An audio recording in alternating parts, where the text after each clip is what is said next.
Hello there, and thanks for joining us. Air Force Chief of Staff General Michael Mosley says unmanned aerial vehicles are changing the way the Air Force conducts operations, and the service is committed to investing in more of them. You see us spending much more money on unmanned aerial vehicles. You see us spending much more money on the ground systems that support that.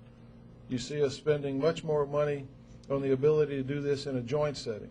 General Mosley says innovative UAV tactics have transformed the battle space. One innovation has UAVs flying over Iraq and Afghanistan while being controlled by airmen stationed stateside through a reachback capability. But that's not the only way UAVs contribute to ground forces.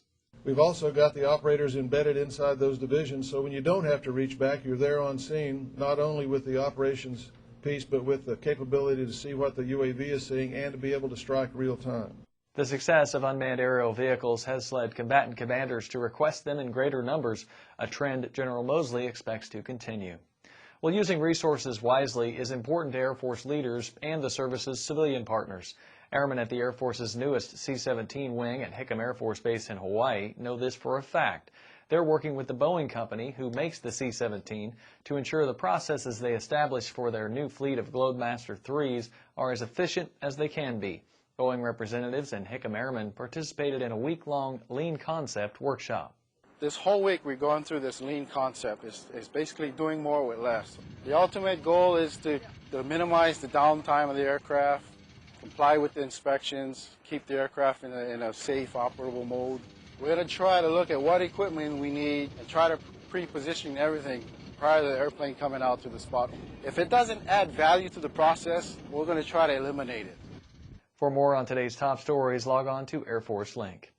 There are many things that can generate a stressed feeling. Airmen at a deployed location can experience a variety of stressful situations, like coming under attack during a convoy mission, or something more routine, such as having to deal with a new supervisor.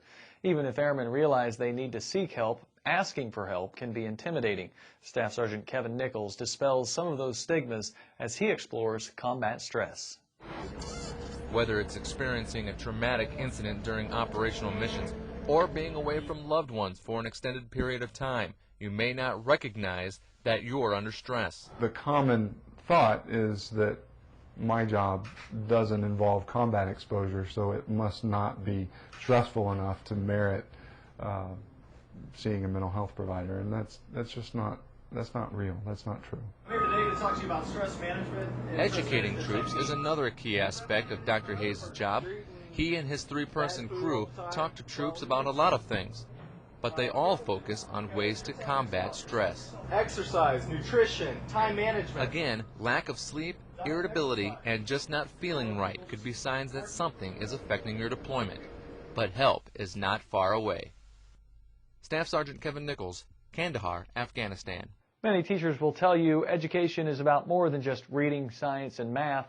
The arts also play a vital role. That was the message some professional artists brought to schools throughout Europe recently. Tech Sergeant Paul Hughes explains. The USAFE Band's Woodwinds Quintet entertained members of the Lakenheath Middle School Band and let them hear what they might sound like if they keep practicing. A lot. The Air Force professionals shared both their talents and knowledge with the young musicians. The English horn, like I say, is a lot deeper sound.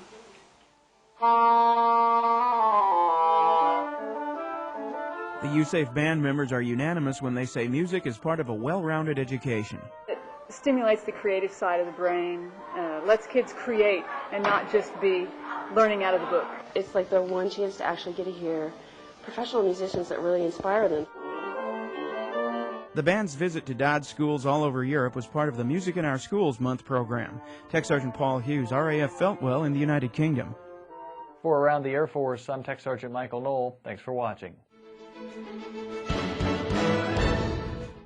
The program went almost according to plan. We were to go bomb our targets, turn in a general southerly direction, get out to sea as quickly as possible, and after being out of sight of land, turn and take a westerly course to China.